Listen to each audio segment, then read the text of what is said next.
Je sais pas si je me dis encore maintenant à 45 ans que j'en fais mon métier. Je pense que je doute et que ce doute est bénéfique. Je veux dire, si à un moment donné je me dis oui, je suis romancière et j'en vivrai, je suis pas sûre que ce soit propice à la création. Je pense que dans ce doute se loge une nécessité de travailler. Parce qu'en fait, c'est travailler au sens, non pas en faire un travail, mais remettre sur le métier, comme un menuisier remettrait son ouvrage sur le métier et poncerait, découperait pour en faire un objet livre.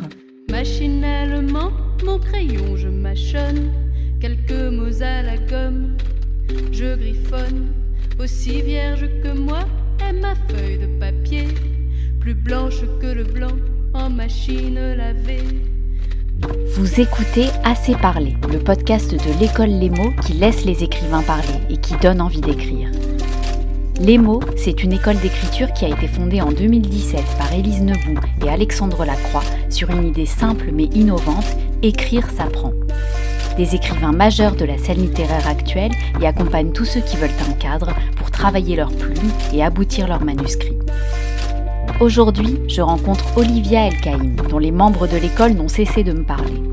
Depuis 2018, elle anime des ateliers qui ne désemplissent pas et qui ont la réputation de remuer les émotions de tous les participants, âmes sensibles ou non. Dans un atelier d'Olivia, on pleure. On passe littéralement du rire aux larmes, un peu comme dans ses romans.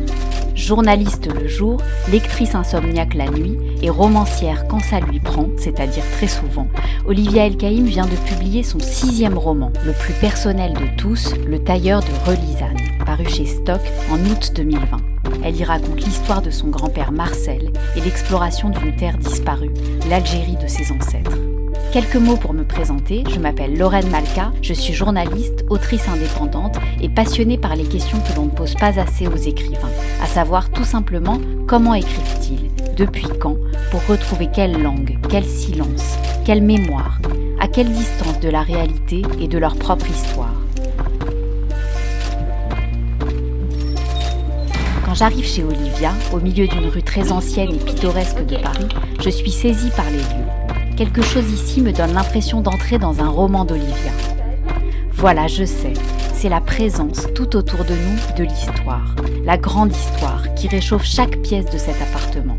Des livres partout, de la poésie, des romans classiques, des peintures de Bacon, des photos de Capa, un buste gréco-romain.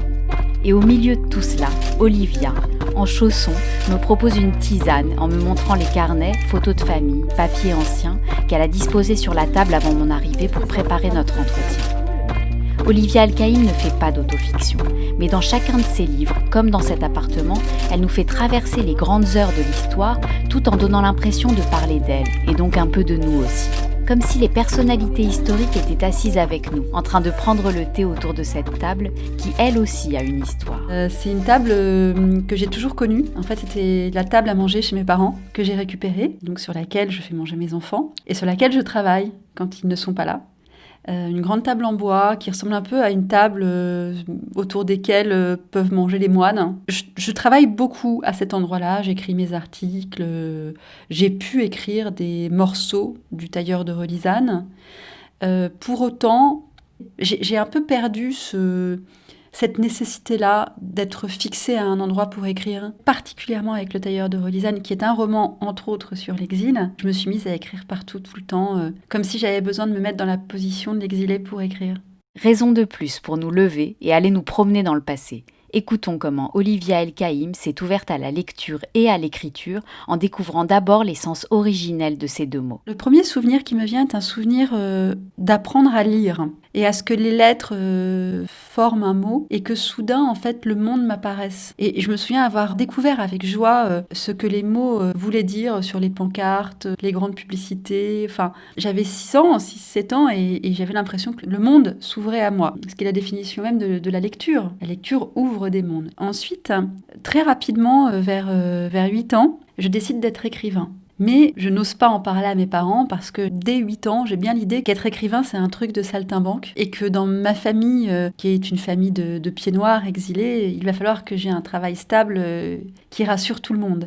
Donc je le dis pas. Mais en secret, j'ouvre un livre d'histoire gréco-romaine que j'adorais, illustré. J'ouvre un cahier et je recopie le livre. pensant à 8 ans qu'être écrivain, c'est recopier. Bon, j'ai très vite compris que c'était d'abord un acte de création propre, ou sale d'ailleurs, mais que c'était un acte de création en tout cas unique, même si dans l'écriture, il y a quelque chose de l'ordre du palimpseste. C'est-à-dire qu'on écrit toujours sur ce que les autres ont écrit. Et finalement, des récits d'exilés, il y en a plein. Alors moi, je rajoute le mien à tous ceux qui ont déjà écrit qui ont déjà parlé de l'exil. Pourquoi tu voulais être écrivain ? Pourquoi tu as eu cette formulation-là si petite ?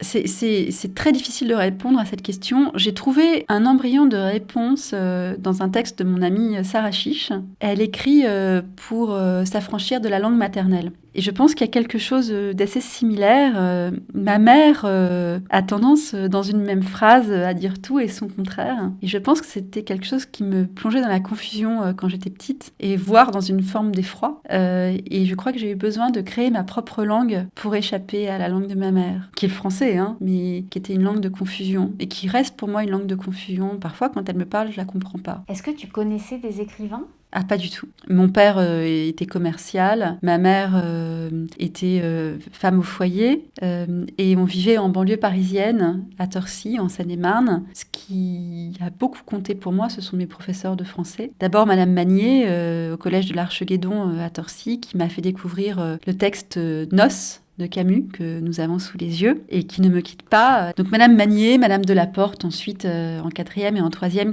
qui m'avait inscrite à un concours de poésie que j'avais remporté. Et donc mes professeurs de français ont beaucoup compté pour moi. Et puis ensuite, je dois dire que même si mes parents faisaient attention à l'argent quand j'étais petite, ils ne rechignaient jamais à m'acheter des livres. J'ai toujours obtenu tous les livres que je voulais. J'avais d'ailleurs une forme de boulimie à avoir tous les Zola, tous les Balzac. J'étais passionnée par le 19e assez jeune, entre 10 et 15 ans, le 19e passionné. Et je ne sais pas trop ce que je pouvais comprendre de Flaubert ou de Stendhal. Est-ce que tu te rappelles de la première fois que tu as essayé d'écrire quelque chose à toi ? Alors, il y a eu ce poème, quand j'étais en 4e ou en 3e, que j'avais écrit grâce à Madame Delaporte. Ça s'appelait L'autre, et c'était pitoyable. Et en même temps, j'avais quand même remporté le concours. Non, je crois que l'autre, je m'en souviens un peu, je crois que l'autre nous broie et l'autre nous mange. C'était particulièrement noir. Je crois que c'était vraiment un truc sur l'altérité et en même temps la difficulté à être avec les autres. Enfin, un truc typiquement adolescent. L'autre hante nos songes. Ah non, j'écris plus du tout pareil, évidemment. Et puis, j'écrivais beaucoup dans des carnets. Enfin, comme toutes les adolescentes qui tiennent un petit journal intime avec une clé qu'elles cachent sous leur oreiller. Je tenais... Alors, non, il y a une autre chose qui est assez émouvante, je trouve. C'est que j'ai toujours tenu des journaux intimes dans des cahiers assez grands, format A4, dans lesquels je collais des choses. Donc, j'ai collé des photos de mes grands-parents. C'était des collages. Il faudrait que je retrouve parce que je pense qu'il y a presque de la matière pour d'autres romans. Et donc, dans mes carnets, j'écrivais mes romans. Il faut absolument que personne jamais ne tombe là-dessus parce que c'est vraiment de l'écriture adolescente. Mais déjà, j'écrivais avec une construction, etc. Alors, je me souviens d'un texte que j'avais écrit quand j'avais 15 ans qui s'appelait « Pluie d'été ». Alors, je rigole un peu en parlant parce que Pluie d'été, pour moi, c'est vraiment typique un titre durassien. Et je lisais beaucoup Duras. Donc, il y a eu toute la phase où je lisais Stendhal, Flaubert, Zola, Balzac. Et puis, il y a eu une phase Duras autour de 15-16 ans qui m'a beaucoup nourrie au point que j'écrive un texte qui s'appelait Pluie d'été. Ah, ce titre, mais j'ai du mal à m'en remettre. Tu te rappelles de quoi ça parlait ? Pas du tout. Et enfin, vraiment, je crois que je vais faire ça. En fait, j'ai un peu peur d'aller dans les caves. J'ai été traumatisée par E.T. quand j'étais petite, que j'ai dû voir à l'âge de 5 ans. Et en fait, il y a une scène dans E.T. où le jeune homme lance une balle de tennis dans le garage et la balle lui revient, puisque c'est l'extraterrestre. Et donc, j'ai très, très peur de découvrir un extraterrestre dans ma cave. Donc, je n'ose pas y aller toute seule. Donc, il faut que je trouve un bon samaritain pour aller voir les carnets avec moi en bas. Et tu te rappelles comment c'était perçu par exemple, ta famille, autour de toi, le fait que tu veuilles écrire, que ce soit tellement important pour toi ? J'étais en quête de solitude et de calme. Alors bon, je suis issue d'une famille méditerranéenne, pieds noirs, donc ma mère est de Tunisie, mon père d'Algérie. C'était très bruyant quand même chez moi. Ils parlent très très fort, c'est assez fatigant. Et donc je pense que j'avais vraiment besoin de trouver un refuge dans le silence de l'écriture. En écoutant Olivia El-Kaïm me parler de cette quête de calme et de silence, je regarde tout autour de moi. Et je me demande si les grands écrivains qui nous entourent dans la bibliothèque lui font peur parfois. Peut-être pas autant Kitty dans la cave, mais tout de même, les romans classiques ne sont-ils pas intimidants ? Pas dans le cas d'Olivia, pour qui la question ne se pose même pas. Je ne peux pas vivre sans lire. C'est vraiment, je crois que je préférerais me priver de nourriture pour m'acheter des livres que de ne pas lire. J'ai toujours, je lis, je crois que je lis 2, 3, 4 livres par semaine. Je suis très insomniaque, donc je lis beaucoup. Et je continue de lire quand j'écris. Sauf peut-être à une certaine période plus éprouvante de sa vie, qui rappelle encore à quel point chez cette romancière, l'écriture est charnelle et circule ainsi, sans frein, entre les joies et les peines. Il y a un assèchement quand même en Hippocagne et en Cagne. Mais ça a été une grande épreuve parce que pendant l'Hippocagne et la Cagne, j'étais vraiment anorexique. Et je pense que je me suis vraiment vidée de ma substance à ce moment-là, au sens là vraiment propre et figuré, que j'ai mis beaucoup de temps à me remettre de cette maladie dont on parle vraiment trop peu. Et puis, j'ai écrit un texte, donc là on devait être en 2001, donc j'avais 25 ans.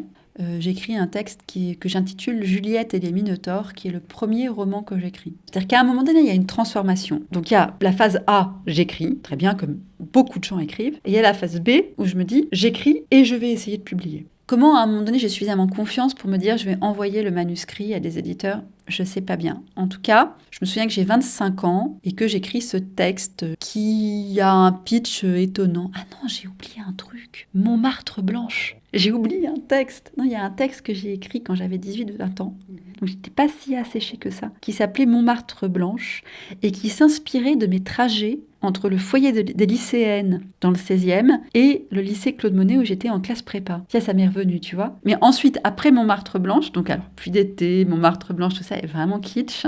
Et ensuite, j'écris Juliette et les Minotaures, qui est un bon titre mais qui est un mauvais roman. Non, mais c'est vrai. Il faut être lucide quand même. De toute façon, chaque chose en son temps. Voilà, chaque chose en son temps. Et devenir écrivain, si tant est qu'on devienne un jour écrivain, nécessite du temps et du travail. Juliette et les Minotaures, malgré son joli titre, n'a pas été acceptée par les éditeurs qu'Olivia a sollicités par la poste. Parmi eux, Manuel Carcassonne, éditeur chez Grasset, a tout de même réagi avec une lettre de refus détaillée et encourageante. Tête haute, consciente qu'après les larmes viennent les joies, Olivia ne se vexe pas. Pas du tout. Non, sur le moment, j'ai compris que chaque chose en son temps.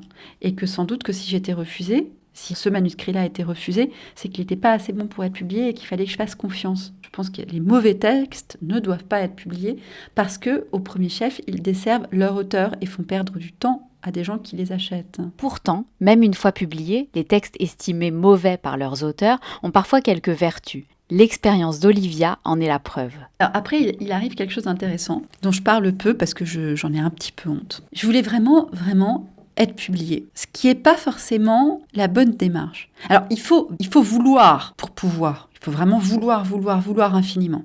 Mais parfois, ça fait faire des erreurs. J'ai fait l'erreur d'écrire un texte qui n'est pas bon, qui s'appelle « Amazon ou princesse », que j'ai publié chez Ramsay, à l'époque, maison d'édition qui n'existe plus. C'est un texte absolument sans aucun intérêt, je le dis si jamais des gens avaient envie de l'acheter. D'ailleurs, il n'est pas dans la bibliographie que je présente aux lecteurs dans mes romans. Donc, ce fameux « Amazon ou princesse » a rencontré un petit succès, mais m'a surtout permis de rencontrer quelqu'un qui a beaucoup compté pour moi, qui est Anna Pavlovitch. Anna Pavlovitch donc, était directrice littéraire chez Ramsay et a été la première dépositaire d'un texte très important, qui est Les Graffitis de Chambord. Donc, Les Graffitis de Chambord, c'est le premier roman qui a été publié. Et à l'époque, donc, quand j'écrivais ce texte et que donc, j'étais dans une phase de manuscrit, Anna Pavlovitch m'a énormément aidée. Elle l'a lu, elle l'a relu, elle m'a donné des indications fortes de travail et ça a été une sorte de bonne fée qui m'a mise sur la voie de la publication puisque j'ai retrouvé Manuel Carcassonne en 2007 et lui ai donné ce manuscrit à lire. L'anecdote n'est pas terminée. En fait, l'histoire d'Olivia ne fait alors que commencer. Manuel a lu le texte. Alors au départ, il travaillait chez Grasset. Au départ, ça me semblait insurmontable, Grasset. Pour moi, Grasset, c'était Saint-Germain-des-Prés. C'était trop, en fait. Ça me semblait inatteignable. Et puis, Manuel m'a pris par la main et m'a un peu obligée, en fait, à faire face à mon destin. De quelle façon il a fait ça ? D'une façon qui est très propre à Manuel Carcassonne, c'est-à-dire brutale. Ça peut être quelqu'un d'assez brutal, Manuel, et je pense qu'il a dû m'écrire 150 textos entre juin et septembre 2007 en me réclamant le manuscrit, que je n'osais pas lui donner. Je pense que j'avais très très peur d'un deuxième refus. Là, ça m'aurait plongé dans, je pense, un deuxième refus m'aurait plongé dans l'effroi. Et donc j'ai retravaillé, et je me souviens que le 31 décembre 2007, j'ai reçu un mail d'Olivier Nora, me disant qu'il avait lu le manuscrit des Graffitis de Chambord et qu'il désirait le publier. Et là, vraiment, quand j'ai reçu ce mail, j'avais l'impression de ne plus poser pied par terre. J'étais en suspension, je flottais. C'était une joie, mais de savoir que mon roman allait être publié chez Grasset, c'était une joie incroyable. Mais très vite, comme chez tous les grands névrosés, d'ailleurs, ça doit être comme ça, je me suis dit « Oh, il va falloir que je fasse le prochain. » Et là, c'est pas gagné. Cette inquiétude, qui a suivi la joie de la publication, n'a pas vraiment eu le temps de s'installer. Très vite, Olivia s'est rendue compte qu'elle n'avait pas besoin de chercher des sujets de romans. Ce sont eux qui sont venus l'accueillir, un par un, doucement, mais sûrement. En fait, il y a pour moi une évidence qui s'impose, c'est que je ne choisis pas un sujet, que c'est le sujet qui me choisit. Et ça, il faut accepter la magie, en fait. En tout cas, moi, c'est ma vérité d'écrivain. C'est-à-dire que je vis, je me promène, j'aime, je souffre, je lis, je m'imbibe de tout un tas de choses, et à un moment donné, émerge une nécessité qui me traverse de raconter une histoire. Très clairement, à un moment donné, j'ai entendu la voix de Jeanne Hébuterne. Je me souviens, j'allaitais mon deuxième fils. Je venais de le mettre au monde, je l'allaitais et j'étais allongée sur mon lit et j'entendais Jeanne Hébuterne me parler. Donc elle parlait à travers moi, c'était évident. Et à un moment donné, la voix est devenue tellement puissante que j'ai dû ouvrir mon ordinateur et commencer à écrire. Là encore, la grande histoire est venue chercher Olivia jusque chez elle. Dans Je suis Jeanne Hébuterne, elle se met dans la peau de la muse de Modigliani et cherche à comprendre l'amour fou que la jeune femme a ressenti pour le peintre jusqu'à en perdre la raison et jusqu'à ne plus pouvoir s'occuper de ses enfants. La difficulté d'être mère, Olivia le comprendra plus tard, se révèle un vrai fil rouge de son œuvre. Je dirais que ça traverse un peu tous mes romans. Dans Les Graffitis de Chambord, il y a une femme, Dora, une femme qui est très spectrale, qui ne met pas au monde, qui est une amoureuse. Dans Les Oiseaux Noirs de Masada, il y a une mère absente. Dans Nous étions une histoire, c'est l'histoire d'une femme qui ne parvient pas à faire le lien avec son bébé.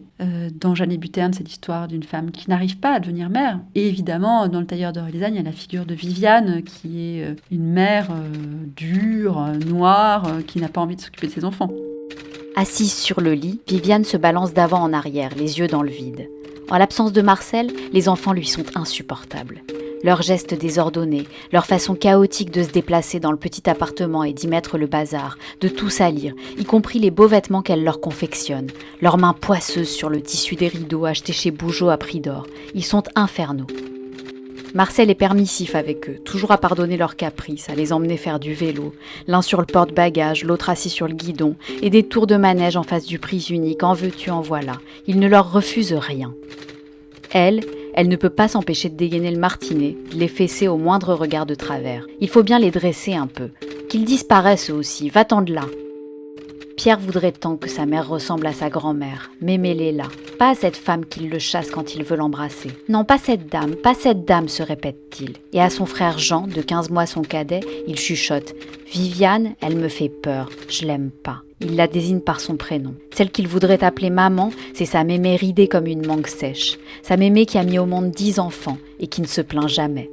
Je pense que mes romans sont profondément imprégnés de ce que coûte le fait d'être une femme aux femmes. Ça reste difficile d'être une femme dans notre société. Enfin, je veux dire, on est quand même... On hérite de siècles de patriarcat, donc ça reste très difficile d'être une femme. On le voit dans la difficulté pour les femmes de témoigner de viols qu'elles ont pu subir encore aujourd'hui. Le fait d'être une femme dans le milieu de l'édition ne m'a jamais pesé. J'ai jamais eu à subir les assauts de qui que ce soit. J'ai eu cette chance, d'autres ne l'ont pas. En revanche, je trouve très difficile d'articuler ma vie de mère et ma vie de créatrice. Je trouve que c'est infiniment compliqué, que les emplois du temps s'imbriquent, s'emboîtent, non pas forcément physiquement. Je vais pouvoir être présente pour mes enfants, leur faire à manger, les choyer, etc. Mais mon esprit divague ailleurs. C'est quand même, je suis plusieurs dans ma tête, hein. Il y a quand même très souvent beaucoup de personnages, beaucoup d'histoires qui se chevauchent, etc. Et je pense que c'est pas évident pour eux parce que je pense qu'ils sentent que je suis accaparée par d'autres vies que la leur. Est-ce que tu te poses déjà la question du moment où ils pourront lire tes livres ? Alors, en fait, j'écris en étant complètement émancipée du regard de mes proches. Alors, évidemment, je ne veux pas blesser mes proches. Dans Le Tailleur de Relizane, qui est un roman autobiographique, je fais attention à mon père, qui est le seul personnage que j'ai renommé, pour lui permettre justement de mettre à distance l'écrit. Je ne pense pas au fait que mes enfants vont lire un jour mes livres. Et s'ils le font, s'ils lisent mes livres, eh bien, peut-être qu'ils pourront me poser des questions. J'espère que je serai vivante et que je pourrai leur répondre. Ce qui est joli, c'est que mon fils aîné, qui a 10 ans, m'a demandé de lui lire Le Tailleur de Relizane.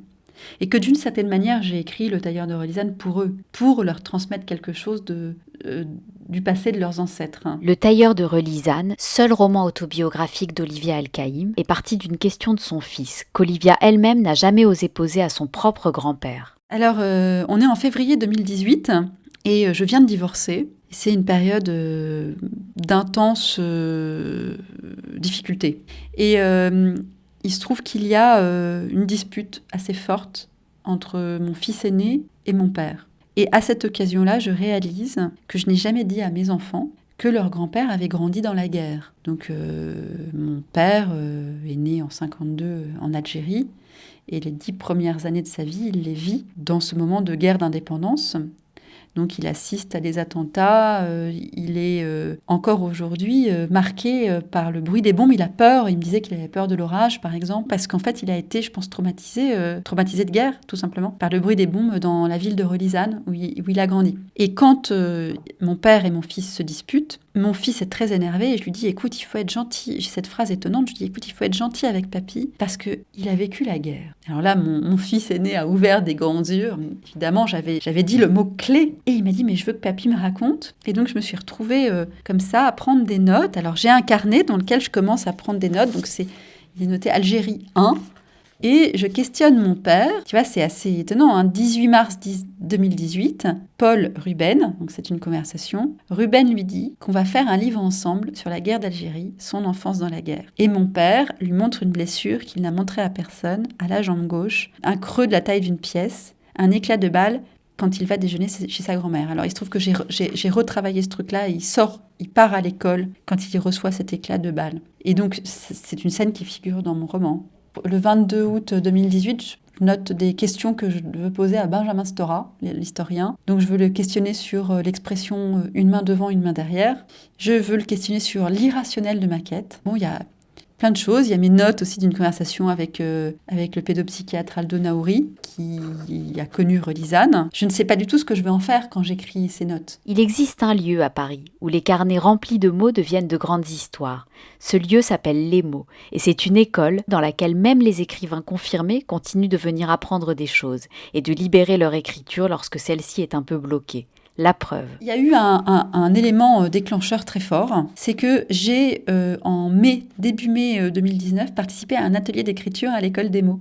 J'y intervenais en tant que prof, et soudain j'ai été invitée à participer à un atelier de Denis Gombert. Et Denis, c'est vraiment quelqu'un de chouette, très structuré, et qui permet en fait, je ne sais pas par quelle magie, de penser la structure d'un roman à venir. Et donc j'ai participé à son atelier. J'étais assez réticente au départ à prendre un cours alors que j'en donnais. Et je pense que c'est la meilleure chose que j'ai faite de ma vie d'écrivain, de prendre un cours avec Denis Gombert. Et grâce à lui, j'ai pu structurer mon livre. J'avais toute la matière, mais Denis m'a permis de me poser à un moment donné pendant 3 ou 4 jours et me dire voilà, comment je vais écrire, qu'est-ce que je vais écrire. Et donc j'ai mis sur le papier à la fois le nœud dramaturgique global, les nœuds dramaturgiques de chaque chapitre, et ensuite de pouvoir me mettre à écrire tranquillement, en ayant cette structure. Je ne l'ai pas encore précisé jusqu'à maintenant, mais je suis sûre que vous l'avez senti, Olivia El-Kaïm est passionnée par la psychanalyse et la façon dont l'inconscient agit sur les mots.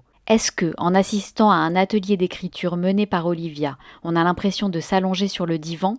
Certainement pas. C'est même l'inverse de sa conception. Mais l'impression de passer du rire aux larmes, ça oui, à tous les coups. Voilà pourquoi. Bon, déjà, je suis quelqu'un qui vit quand même intensément. Ma vie est intense. J'aime les gens, j'aime rencontrer des gens, et j'aime que les gens parlent des vraies choses. C'est-à-dire de ce qui compte dans la vie, quoi. La vie, la mort, la maladie, les enfants. Évidemment, l'écriture, c'est du travail, mais c'est aussi ce que moi, je ressens, une grande joie. Donc l'idée, c'est qu'il se libère de toutes les contraintes, de toutes les entraves qu'ils peuvent ressentir. Se libérer, ou leur permettre de se libérer, c'est leur poser des contraintes extérieures. Donc je pose beaucoup de contraintes dans mes ateliers, des contraintes narratives qui les obligent en fait à aller chercher au plus profond d'eux-mêmes le texte qu'ils ont en eux, mais qu'ils ignoraient. Voilà.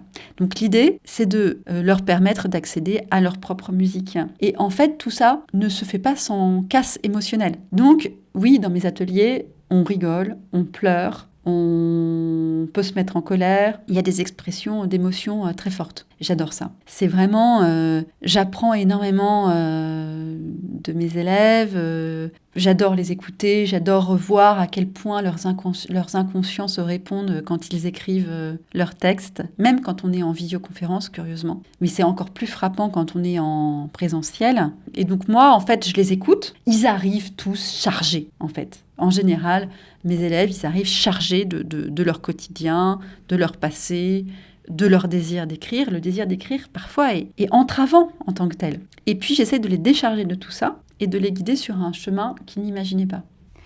On se quitte avec une contrainte d'écriture que tu peux adresser aux personnes qui écoutent ce podcast. Vous allez vous rendre dans la boulangerie qui est juste à côté de l'école Les Mots. C'est une boulangerie qui vend des grosses meringues. Vous allez acheter une grosse meringue rose et vous allez imaginer que Robespierre la mange. En fait, là je viens de l'inventer, hein. C'est arrivé au cours d'un de mes ateliers que j'aille acheter des meringues et que je demande que la meringue soit intégrée dans les textes en cours. Je me souviens, Claudine Londres, en l'occurrence, qui est devenue écrivain, avait intégré la meringue à un texte sur Robespierre. Et elle imaginait Robespierre mangeant cette meringue. Donc c'est un peu une dédicace que je lui fais. La meringue, c'est un gâteau magnifique, hein, parce qu'il est craquant à l'extérieur et doux à l'intérieur, et mou et doux à l'intérieur. C'est sucré, ça fait du bruit. Donc il y a moyen vraiment d'en faire un objet littéraire. Robespierre mangeant la meringue, ça oblige l'écrivain en puissance à penser un personnage historique dans une scène qui n'a pas forcément existé. Pour boire du thé et manger des meringues avec Olivia El-Kaïm et tous les personnages historiques qui circulent dans sa tête, surveillez ses prochains ateliers sur le site lesmots.co ou venez vous renseigner directement sur place aux 4 rue Dante à Paris. Si vous avez aimé cet épisode, abonnez-vous au podcast Assez parlé et aidez-nous à le faire connaître en laissant des commentaires et des étoiles. Et surtout, si ce podcast vous donne envie d'écrire ou de parler, on est là pour vous lire et pour vous écouter. À bientôt! Faut-il fumer des drogues, draguer des femmes pour avoir des machins à écrire? Dois-je fumer du crack, que craquer pour des femmes, pour devenir une machine à écrire?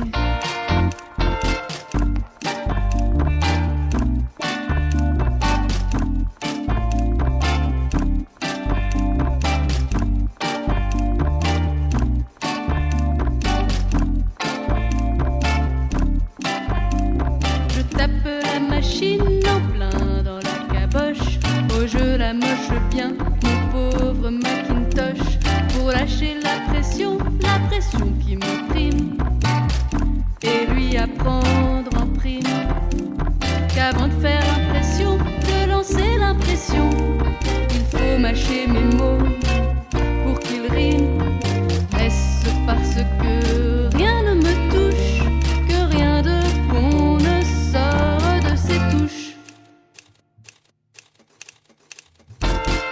Faut-il fumer des drogues, draguer les femmes pour avoir des machins à écrire? Dois-je fumer du crack,